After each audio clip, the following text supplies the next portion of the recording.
I think it's safe to say that everyone loves a good story about what could have been. Little cozy tales about people pitching ingenious ideas or sharing concepts for shows that just didn't get off the ground for one reason or another. Like, who wouldn't want to give Horace Horsecollar his own show? Not Disney, apparently. Or what about a show focused on those little popcorn turners you see at theme parks? Not Disney, apparently. But everyone's heard of those. I want to find a failed pilot that was actually given enough of a green light to get out of the concept stage and close enough to the point where you could actually watch it. And thanks to Mercury Falcon bringing it up on Twitter, I have my subject for today. Settle in and I'll tell you the story of the time we almost got a cute little red robot named Robocon on our television screens. For starters, who the heck is Robocon? A bit of backstory. Ganbare Robocon was a tokusatsu-ish program that was created by Shotaro Ishinomori, the man responsible for giving us Kamen Rider, Cyborg 009, Super Sentai, and just a slew of other toku properties. Running from 1974 to 1977, Ganbare Robocon followed the titular Robocon as a student of a robot academy run by a fellow robot named Gantz, who teaches robots to live among humans and help them out with their everyday lives.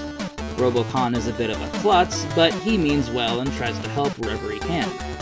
Other robots fill out the cast that each have different jobs assigned to them. It's a light-hearted and cute show that did exceptionally well, to the point where Robocon is just as recognizable as other Ishinomori creations. In 1999, Robocon returned with a brand new version of the show called Morero Robocon. This was more or less second verse, same as the first in terms of plot. Probably the most interesting aspect about this reboot was the fact it served as a gap between the end of the Metal Heroes era with Tatsuan Tente Robotech preceding it, and the beginning of the Heisei era of Kamen Rider, with Kamen Rider Kuga airing in the same time slot following Robocon's finale. Also, there was a crossover film between this Robocon and the original Robocon, because of course there was. Just last year, in 2020, a third version of Robocon debuted in theaters to usher in the Reiwa era of Japan, fittingly titled Ganbare wa Robocon. I haven't seen it, so I can't pass judgment. In fact, did this film even get English subs? I wanna say it didn't? So how exactly did we come close to getting Robocon here? 4 words. Hi, hi, puffy Amiyumi. Amiyumi is 1 word, shut up. The cartoon, based on the Japanese rock duo, was a surprise hit for Cartoon Network, netting a bunch of merchandise and even a float at the Macy's Thanksgiving Day Parade. High off of their success with bringing over a Japanese music duo and not having it turn out like Pink Lady and Jeff, Cartoon Network was eager to make lightning strike twice. Enter Jordan Raychek, I hope I pronounced that right, character designer for Adventures of Sonic the Hedgehog, layout artist for Ren and Stimpy, story writer for Crash Twinsanity, director of the pilot episode of Invader Zim, and the one to thank for giving us the Gravinians. 10, 9, 8, 7, 6, 5, 4, 3, 2, 1. Space is the place. We're the Gravinians.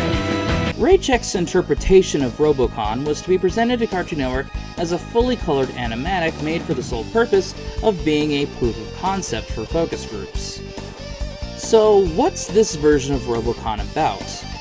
Was it a direct adaptation of either version from Japan, or would it be something completely different?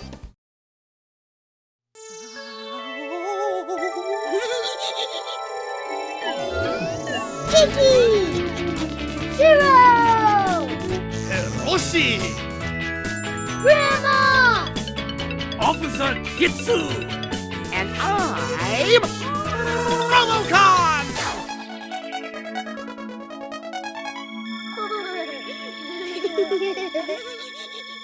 In the distant future... Oh, so it's the latter. Mankind is assisted by Robotkind with various jobs and duties in the metropolis known as Neocon City.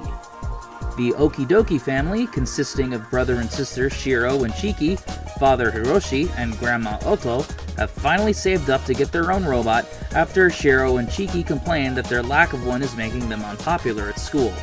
Unfortunately, all they can afford is Neocon City's most low-tech and outdated model, the civil servant robot known as Robocon. Fortunately, what he lacks in higher tech and competency, he makes up for by having a big heart.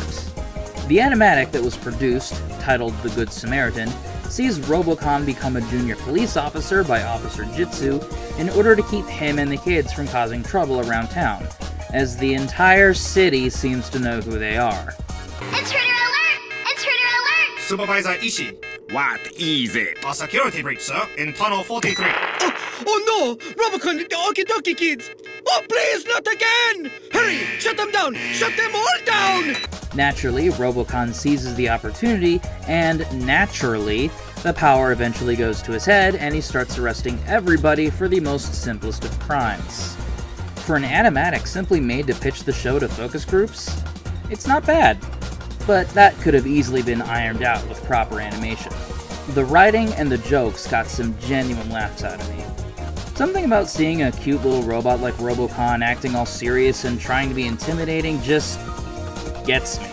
I also enjoy the nods to the source material. For example, the chef robot, Robokui, makes an appearance as Cookbot, who runs a food court and is subject to Robocon's antics. Huh? What's going on here, Officer Shiro? Robocon, what are you doing? Resisting arrest, are we? You don't actually believe that badge makes you a policeman, do you? Oh, you do. Here we go. The acting is also pretty good, especially from the child actors and Robocon himself. Oh, hi, Robocon! Good afternoon, young criminals in the making. Officer Robocon will be keeping an eagle eye on you two. Have a really nice day! All right, you lot. I'm a junior law enforcer, and there's no loitering on public streets. Loitering? But we're pigeons. Duh! Well, well, if it isn't our fearless peace officer, Shiro Okidoki. Yeah, enough with the backtalk, Buster. Is this dumb up to proper health codes? As for the adults, well, I guess it can be a bit too stereotypical.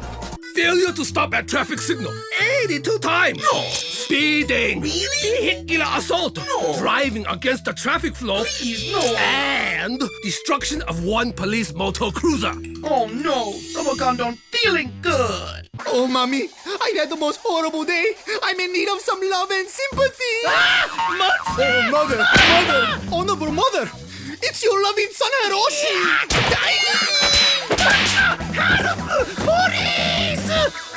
Robocon, you've arrested more suspects in the last 5 minutes than Officer Jitsu has his whole career.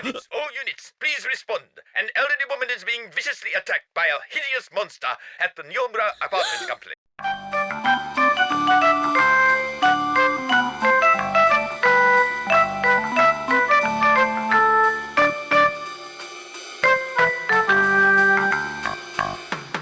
That's really the only blemish with this pilot, but other than that, it's a solid little production.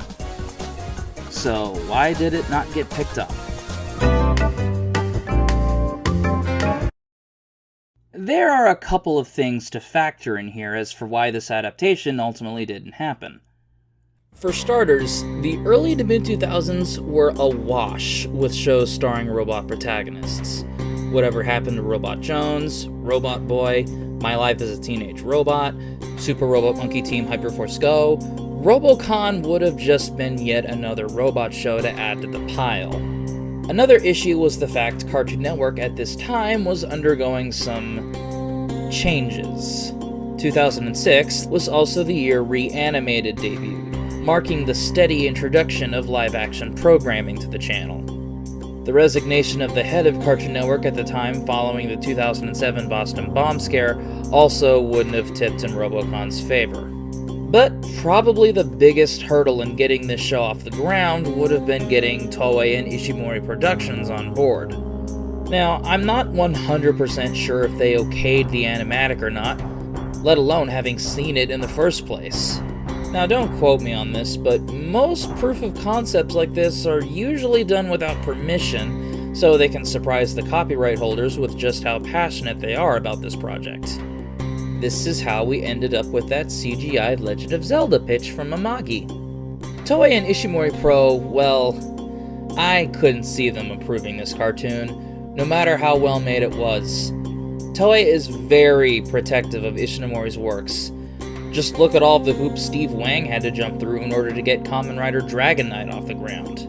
The stigmata of Saban's Masked Rider still hung in the air, and Toei likely wasn't going to risk giving one of Ishinomori's creations to a team with no prior relationships with them. Ultimately, Reichek's Robocon was just never meant to be. It's a fun and interesting interpretation of a character from a side of Ishinomori not many people know about in the United States, but it's an interpretation that would have required too much to actually get made from both an upper management perspective and a legal perspective. Maybe someday this pitch will actually come to fruition with enough push for it, but for now, it's just a mini little curious case of what could have been.